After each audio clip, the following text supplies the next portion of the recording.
Assalamualaikum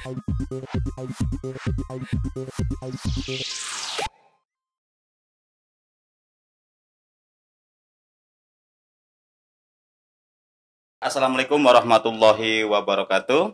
Allahumma sholli ala sayyidina Muhammadil Fatihi lima ughliqa wal khatimi lima sabaqana sil haqqi bil haqqi wal hadi ila siratikal mustaqim wa ala alihi haqqa qadrihi wa miqdaril azim. Alhamdulillahirabbil alamin. Segmen pertama kita ngaji bersama Ibu Nyai, ngaji kitab Nabiyur Rahmah. Kali ini kedatangan spesial bersama Ibu Nyai Awanilah Ampa, pengasuh Pondok Kebun Jambu, Pesantren Babakan Ciwaringin Cirebon. Alhamdulillah sudah hadir di sini di studio Mubadalah. Assalamualaikum Bu Nyai, sehat? Waalaikumsalam. Alhamdulillahirabbil alamin. Alhamdulillah, terima kasih sudah berkenan hadir di studio Mubadalah. Ya. Nah, tema kali ini ngaji Nabiyur Rahmah ini Bu Nyai Awanilah Ampa akan membawakan tema tentang pemahaman rahmat dalam kehidupan. Pemahaman kasih sayang dalam kehidupan. Tentu di dalam kitab Nabiyur Rahmah ini adalah kitab yang tentang menceritakan betapa kasih sayangnya seorang nabi. Nah, di sini di tema ini tentang pemahaman rahmat dalam kehidupan. Nah, kepada Ibu Nyai Awanilah Ampa, bagaimana Ibu Nyai tentang pemahaman rahmat dalam kehidupan menurut kitab Nabi Rahmah itu? Baik. Nah, silakan. Terima kasih. Kesempatan ini sangat luar biasa sekali diberikan dari Mubadalah ID ya. Iya, Mubadalah. Mubadalah ID ini. Terima kasih sekali. Baik.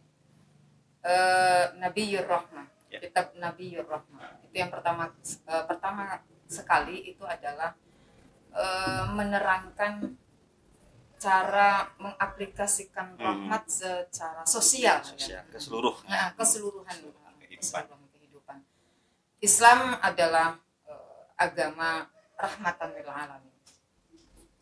Dan Nabi Muhammad itu adalah sosok Nabi rahmatan lil alamin.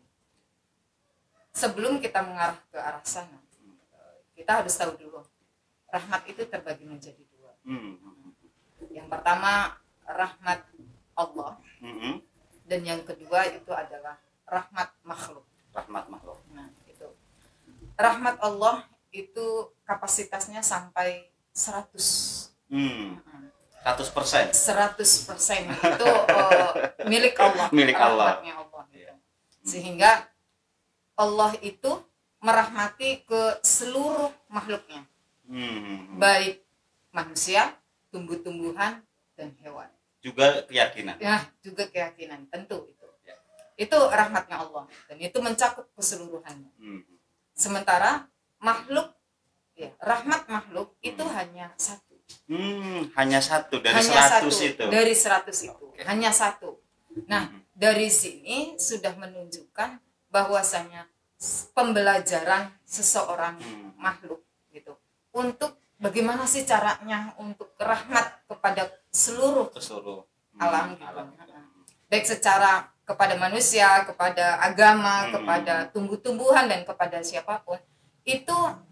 Kalau di dalam Nabiyur Rahmah ini menunjukkan bahwasanya rahmat yang kita miliki ini adalah caranya dengan apa yang telah disampaikan oleh Kanjeng Nabi, apa yang telah dilakukan oleh Kanjeng Nabi itu adalah dengan secara layyinun, dengan secara baik-baik, dengan secara lemah, dengan secara yang tidak marah-marah. Ya, nggak perlu ngotot, nggak perlu ini. Itu gambaran dari la syiddah dengan tanpa ini, wala ghaldab dengan tanpa kekerasan. Jadi hal-hal yang tadi dikatakan di dalam rahmat. Jadi kalau kita mengatakan gini, sesuatu apa yang ada di dalam tubuh kita itu apa bocorannya gitu. Kalau hati kita dipenuhi dengan rahmat, tentu kita ini tidak hanya terpatok kepada sesama agama yang milik kita saja, pemilik kita, keyakinan kita saja, tidak. Karena apa? Karena lihat pada kalimat Bismillahirrahmanirrahim. Ar-Rahman, Ar-Rahim. Ketika kita sudah menitik beratkan kepada lafaz Ar-Rahman, Ar-Rahim, secara tidak langsung kita juga memiliki satu rahmannya Allah gitu. Dalam arti mau menolong orang tidak perlu harus menunggu apa agamamu dulu gitu. Apa keyakinanmu? Apa keyakinanmu dulu gitu. Atau Jadi, apa sukunya? Itu yang terjadi di era-era tahun kemarin. Ada orang yang sakit lalu ditanya dulu apa agamanya. Itu kan sangat apa ya, tidak sesuai dengan ajaran Nabi ya. Iya, betul. Oke. Itulah makanya ketika Nabi Muhammad itu konsep Nabi itu melihat Nabi itu sebagai qudwah hasanah. Sebagai apa namanya tuh ya sentral, titik sentral kan Nabi.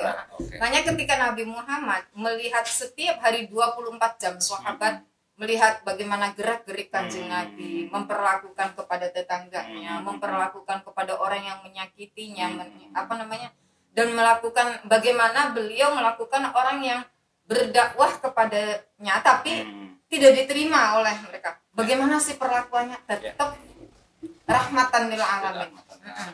Dengan tanpa menyakiti, beliau seorang pemaaf, terus juga peka. Nah, ada juga begini Kang Lur. Ada juga orang yang ketika orang yang mengalami pada sisi rahmah itu dia berkarakter care. Peka. Tapi ada ketika kalau ada seseorang yang hanya menanyakan, duh kasihan ya. Hanya sebatas kasihannya saja. Tidak melakukan Dan tidak melaksanakan, ataupun tidak sampai menolong ataupun meringankan. Jadi itu bukan dikatakan hanya sebatas lisan saja, prihatin sebatas lisan. Hanya sebatas lisan dan mengatakan kasihan, itu bukan dikategorikan sebagai Apa hanya empati saja? Hanya empati saja. Tapi walau duh kasihan ya. Atau bagaimana ya, tapi tidak ada gerakan. Ataupun tidak ada pertolongan untuk memberikan bantuan kepada orang ini bukan sebuah kategori rahmah. Tapi di dalam Nabi Rahmah ini menunjukkan bahwasanya Nabi itu tadi sosok yang diturunkan oleh Allah untuk rahmatan lil alamin. Wa ma arsalnaka illa rahmatan lil alamin. Oke, baik. Selanjutnya gimana di kitab Nabi Rahmah tentang rahmat? Di sini ada bagaimana sih karakternya orang yang karakter orangnya Rahmah itu. Yang paling terakhir yang diriwayatkan oleh Siti Aisyah itu mengatakan bahwasanya Kanjeng Nabi itu karakter orang yang memberikan itu memberikan makanan berbagilah pada konsep sekarang lah ya.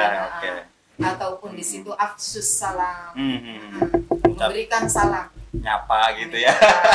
Ya. Kalau konteks sekarang di media sosial sebagaimana dengan konsep tadi Nabi memberikan makan gitu, lalu ngucapin salam gitu. Kalau di konteks media sosial seperti apa ya? Maksudnya gimana itu Bang? Ini kan media sosial lagi semarak banget. Kita lagi bertempur dengan media sosial. Iya, betul.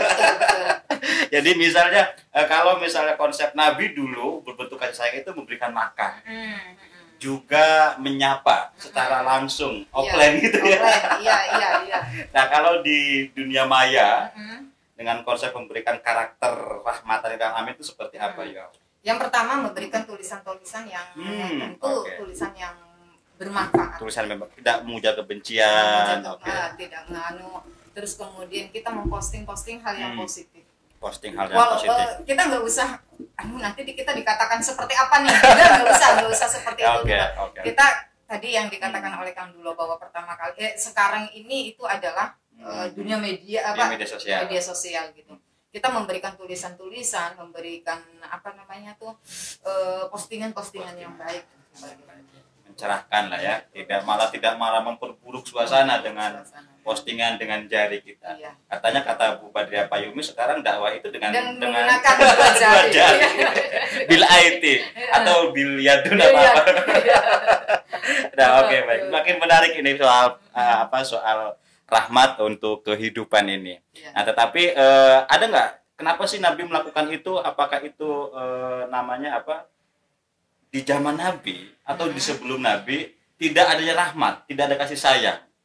Begini, kalau kita selusuri bagaimana Nabi saat itu, lihat, kalau kadang begini, kalau kita itu melakukan segala sesuatu itu dilihat dari ininya dulu, teorinya dulu, landasannya. Kalau Kanjeng Nabi itu praktek. Oke. Prakteknya dulu, jadi apa ya, kemudian dauk gitu, kalau bahasa ininya dauk, merasakan. Oke. Evaluasi, introspeksi diri. Introspeksi diri. Di awal ketika Kanjeng Nabi belum dilahirkan, beliau seorang yatim, kemudian dalam beberapa bulan beliau menjadi yatim piatu, kemudian hidup dengan dan orang lain. Itu secara tidak langsung Allah mendidik karakter Kanjeng Nabi menjadi Nabi yang menjadi sosok yang rahmatan lil alamin. Saya nggak bisa bayangkan ketika Kanjeng Nabi dilahirkan dengan suasana yang keluarga yang komplit atau perekonomian yang mapan dan sebagainya. Mungkin gini konsep kalau Kanjeng Nabi gini, bagaimana kita bisa merasakan lapar kalau diri kita masih dalam keadaan kekenyangan. Begitu. Luar biasa. Justru ada sebagian hadis yang kemarin sangat populer, viral ya. Jadi jangankan kamu akan masuk neraka jika kamu tidur dalam keadaan kenyang, sedangkan tetanggamu dalam keadaan lapar. Nah itu Kanjeng Nabi itu sebelum masuk ke rumah, sebelum tidur, itu kalau rumahnya itu masih ada makanan, itu nggak mau masuk dulu. Wow. Kalau kita sekarang ada kulkas ya. Kalau kita udah penuh kulkas, ada kulkas dimasukin tuh di kulkas ya. Justru kalau kita resahnya kalau kulkas kosong sekarang. Kanjeng Nabi itu sebelum melaksanakan tidur, dia melihat di rumahnya masih ada sisa makanan tidur. Ya, beliau belum bisa tidur. Dia harus menghabiskan makanan yang pada hari itu harus dihabiskan. Yang didahulukan itu bukan diri sendiri, tapi umatnya. Itu pun atas dasar pelajaran dengan dirinya dan yang disebut praktek itu. Nah itu. Kalau kita itu teori dulu, baru praktek kemudian. Kalau Kanjeng Nabi praktek. Jadi kita pantas nggak sih Bu selaku umatnya? Pantas saja. Dan itu kita belajar. Oke, mudah-mudahan ini menjadi proses belajar. Belajar dari keresahan orang lain, belajar dari musibah-musibah yang ada di daerah manapun, bagaimana kita menanggulangi, bukan hanya sekedar tadi kasihan ya, tapi tanpa ada action. Tanpa ada pelaksanaan. Iya. Okay. Jadi kalau hanya ucapan aja bukan bentuk kasih sayang. Bentuk kasih sayang itu bukan minar rahmah, bukan dari rahmat itu. Kalau kita tidak ada bentuk actionnya itu. Luar biasa. Jadi ini momen yang luar biasa. Ini adalah momen muludan. Betul. Jadi pas sekali. Ya. Luar biasa. Kita banyak belajar dari kitab Nabi Rahmah ini tentang bagaimana sih kasih sayang untuk kehidupan ini.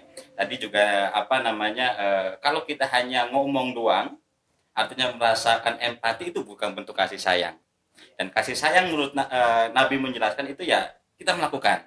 Nabi juga pernah begitu ya, ketika misalnya sama tetangganya, Nabi pernah dilemparin, Nabi pernah diludahin, bahkan sama orang bukan umatnya, Yahudi itu, bukan orang Yahudi. Tapi Nabi malah merangkul, malah mendatangi, malah menjenguk gitu ya, dan menanyakan kabar gitu.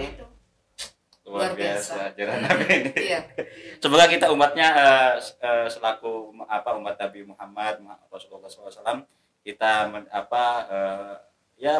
banyak belajar untuk kebaikan. Ya. Baik, ada lagi yang di kitab Nabi Rahmah ini tentang yang paling terakhir itu kan maksud salam itu. Oke. Kita sering mengatakan untuk apa salam?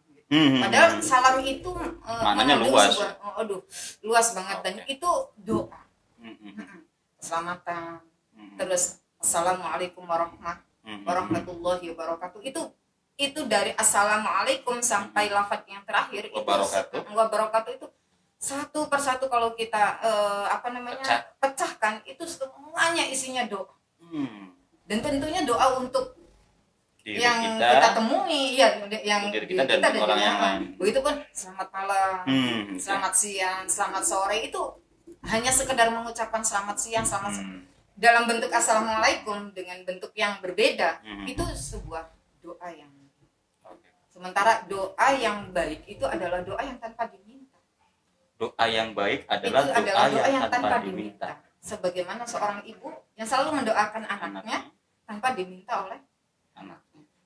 Begitupun Nabi selalu mendoakan umatnya walaupun umat tidak meminta untuk mendoakan. Nah, itu luar biasa ya. Nah, kadang-kadang kita refleks atau mungkin kita terbiasa dengan ucapan Assalamualaikum warahmatullah karena terbiasanya apa mungkin karena ya sudah lumrah sehingga tidak diserapi makna dari kata Assalamualaikum itu. Jadi ya biasa aja gitu.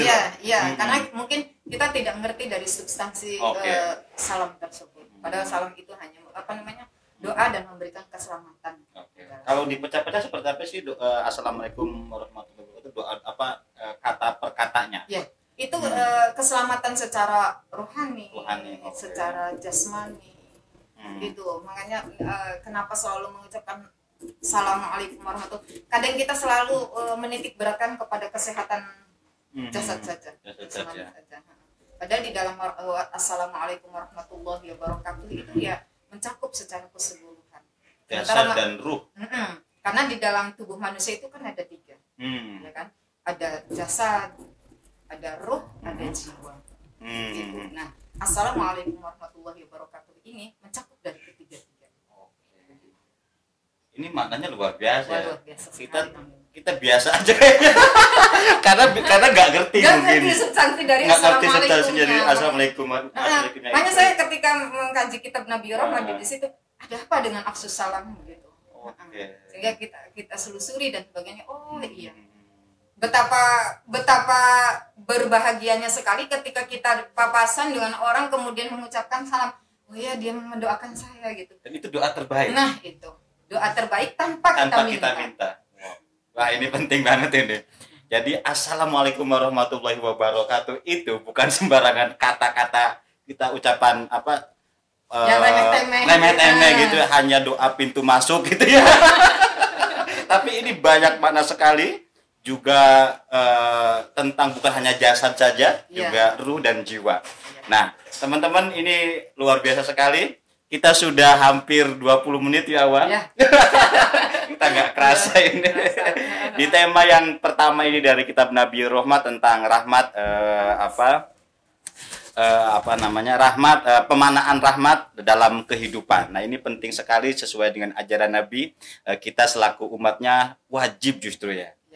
Wajib menebarkan rahmat kepada semua orang, semua golongan, semua ras tanpa kecuali.